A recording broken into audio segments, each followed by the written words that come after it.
Assalamualaikum warahmatullahi wabarakatuh. Perkenalkan, nama saya Akbar Fauzan Al-Wahidi. Saya dari Universitas Wahab Hasbullah dari Prodi Ekonomi Syariah semester 4. Mau mengerjakan tugas ujian akhir semester 4 Mapel Ekonomi Mikro Islam yang diampu oleh Ibu Arifatul Nimah Rahmatika. Ke pembahasan subjudul, di sini saya meneliti hubungan antara tanggung jawab sosial perusahaan, kinerja karyawan, perilaku lingkungan di tempat kerja dengan Pratik Hijau sebagai mediator yang ditulis oleh El Suganti. Dan yang kedua, keingintahuan kerja, lensa baru untuk memahami kreativitas karyawan, penulis Yuyu Campui Yusihos. Dan yang terakhir, judul baru berdasarkan ide sendiri. Yang pertama, meneliti hubungan antara tanggung jawab sosial perusahaan, kinerja karyawan, perilaku pro lingkungan di tempat kerja dengan Pratik Hijau sebagai mediator atau penulis. El Suganti. Pengembangan teori didorong oleh kerusakan lingkungan yang semakin cepat dan kondisi pasar yang kompetitif. Para peneliti dan pelatih sedang mengerjakan bagaimana Pratik Hijau dapat diterapkan untuk meningkatkan kinerja organisasi. Jadi dengan diadakannya Pratik Hijau diharapkan dapat menghasilkan produk-produk yang lebih ramah lingkungan dan tentunya sangat konsumtif digunakan bagi masyarakat. Cabang dari teori pembangunan kepentingan CSR adalah teori keagenan pemegang saham yang didasarkan pada hubungan transaksional kontraktual antara pemegang saham dan agen untuk melestarikan kepentingan ekonomi organisasi. Dan teori ini disebut dengan teori pemangku kepentingan CSR, disebut dengan CSR yaitu untuk melestarikan kepentingan ekonomi organisasi. Mengambil petunjuk dari pemegang saham, agensi, dan teori hijau, diharapkan bahwa karyawan yang menjadi pelayan akan secara sadar mengerahkan organisasi dengan menjaga kepentingan pemegang saham dan organisasi di hati.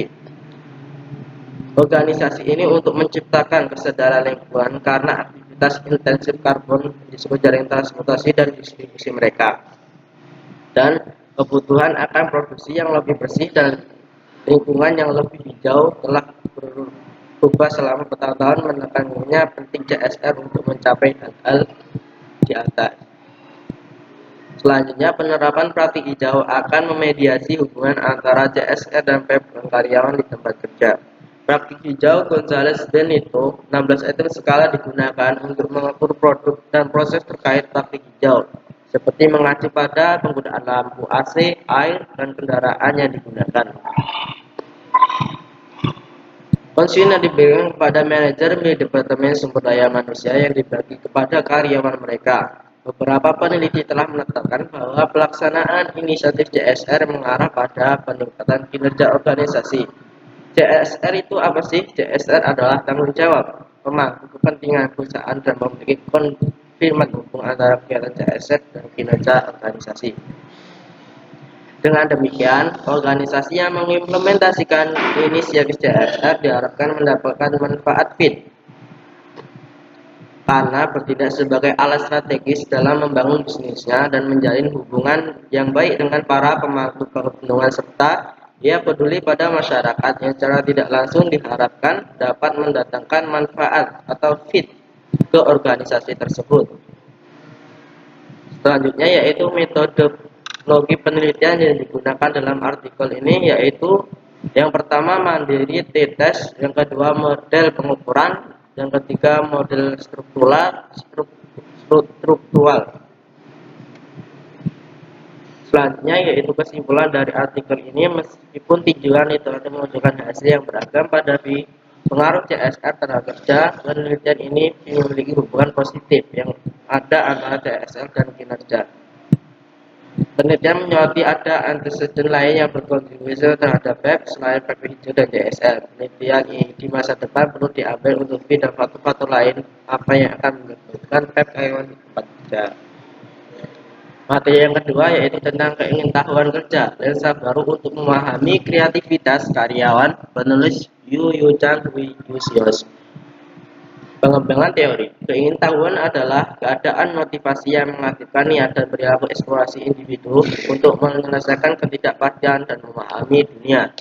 Penelitian menunjukkan bahwa mekanisme pengaturan diri keingintahuan individu memiliki banyak implikasi untuk pertumbuhan kognitif dan prestasi kerja.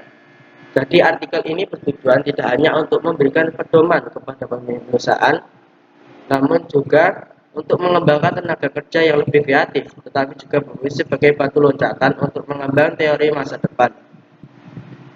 Latar belakang teologis yang dibahas dalam artikel ini bertinjauan dari dimensi keingintahuan yang lebih sering diperiksa dari paradigma teoritis yang berbeda sebagai pendekatan untuk menetapkan kerangka kerja untuk kejelasan definisi dan konseptual keingintahuan kerja yang kemudian dapat diterapkan pada konteks organisasi.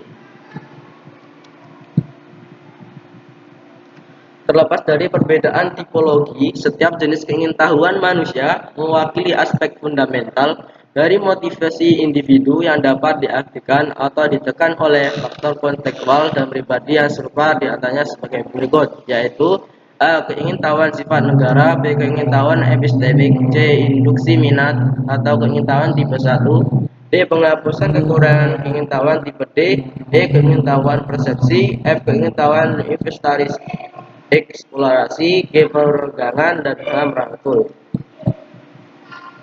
Dampak karakteristik kontekstual terhadap keingintahuan kerja. Jadi di sini metodologi yang digunakan dalam mencari karakteristik-karakteristik setiap karyawan atau pekerja, yaitu diantaranya teori penentuan nasib sendiri dan keingintahuan kerja, yang di konteks tempat kerja, meliputi kepemimpinan hadiah karakteristik kerja, C. Dampak perbedaan individu pada keingintahuan kerja, meliputi teori orientasi kausalitas umum dan keingintahuan kerja, B. Orientasi kausalitas, C. Cita-cita dan tujuan hidup, D. Gaya kognitif, E. Kreativitas di tempat kerja, F. Keterlibatan proses kreatif, dan seterusnya.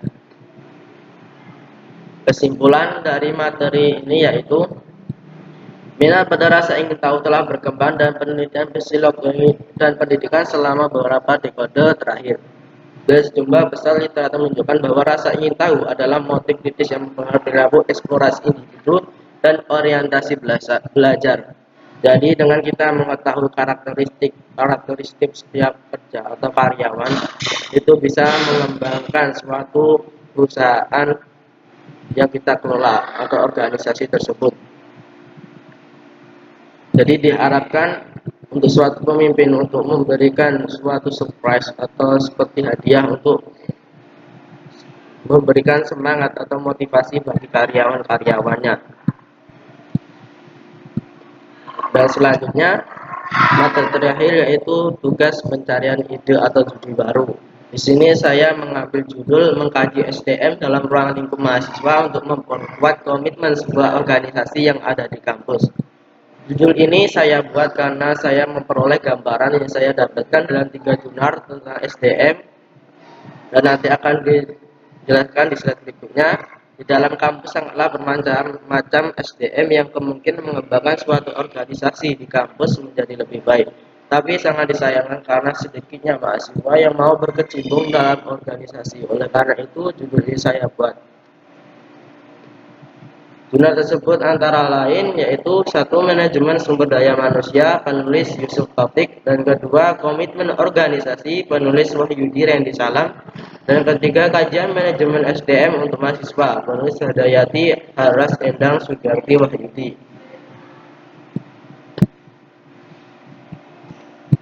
Ya mungkin cukup sekian yang dapat saya sampaikan. Semoga apa yang saya sampaikan dapat bermanfaat terlebih untuk diri saya sendiri dan tentunya buat teman-teman atau yang melihat video ini. Sekian dari saya. Apabila ada tutur kata yang tidak berkenan di hati, berkenan di hati mohon dimaafkan. Wabillahi taufiq wal hidayah. Wassalamualaikum warahmatullahi wabarakatuh.